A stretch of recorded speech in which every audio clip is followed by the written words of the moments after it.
This video is to help you do elimination. Today we'll do part 1, which is when the equations are already set up in standard form and there's something that can eliminate automatically. On Monday, I'll teach you the part about what to do if the equations are not in standard form or if there's not something that automatically eliminates. Some of you may already know what I'm talking about because you watched a compass video in the lab yesterday. Other people may not have any clue. Either way, pay attention, here we go. Take a look at your first equation on your notes paper. If you haven't gotten one, pause the video now and ask the sub to pass that out to you. Okay, look at the first example. It's in standard form. Remember, standard form means the x terms come first. That'd be this right here. The y terms come next. That'd be this right here. And the number terms are after the equal sign. You'll notice that both equations are set up that way, x, y, and number. When I look at these, I'm looking top to bottom as if this was one large addition problem. I'm thinking about what would I do if I could add the two equations together. And when I try to add these two equations, I'm looking for what are called zero pairs.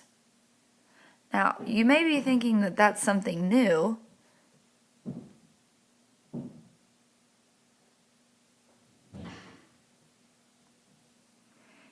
You may be thinking that that's something new, but it's really not.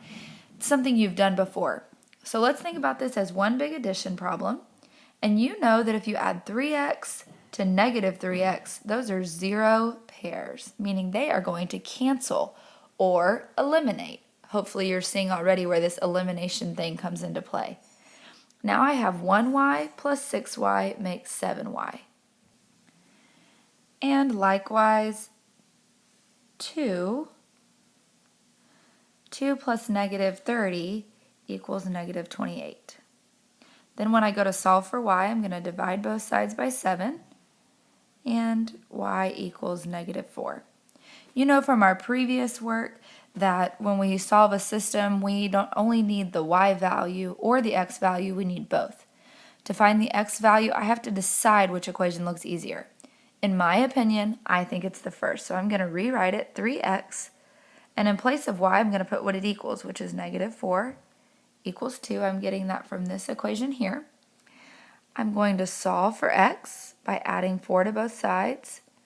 Then I would have 3x equals 6. Divide both sides by 3, and x is equal to 2. Now I've got a nice answer that I can put up here with my system or anywhere that I have space. 2, negative 4. My ordered pair is my solution. All right, great. You get the big idea. You're going to add two equations together, solve for one variable, plug it in, and solve for the second variable. Let's try another one. As you can see on this second problem on your notes, let me scroll up here. Second problem for you. You've got two equations. They're in standard form because the x terms are lined up first, then the y terms, and then the numerical terms on the opposite side of the equal sign. And as I go to start solving this, I may notice that negative 2x and 2x already makes a zero pair. When I go to add them together, they cancel. But then, as I go to add 10y and negative 10y, they also cancel. Well, that's weird. That means over here I have nothing, or 0. And then on the right side, I also have negative 12 plus 12. That's another zero pair. Everything canceled. Well, when everything cancels, I have 0 equals 0. You have to ask yourself the question, is that true? Does 0 equal 0? Well, yes, it does.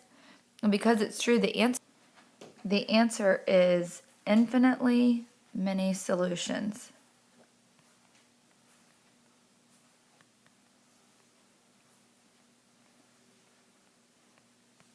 You may remember that we've gotten this answer before. When we have infinitely many solutions, that's what happens when one line is on top of the other line, or essentially they're the same line. You can see if you look at this original problem that if I took the second one and flipped all the signs, plus, negative, those two are exactly the same thing. That's why my solution is infinitely many. Anytime you eliminate and everything goes away, 0 equals 0, it's infinitely many solutions. Let's take a look at the last problem. You have 4x plus 2y equals 12 in standard form, and negative 4x minus 2y equals 5, also in standard form. As I go to eliminate, or add these together, 4x minus 4x cancels. 2y minus 2y also cancels, and so again I have 0 over there on the left side. On the right side, I'm adding together, and they're not opposites or 0 pairs. So I say 12 plus 5 is 17. Is 0 equal to 17? No, of course it's not. So the answer here is no solution.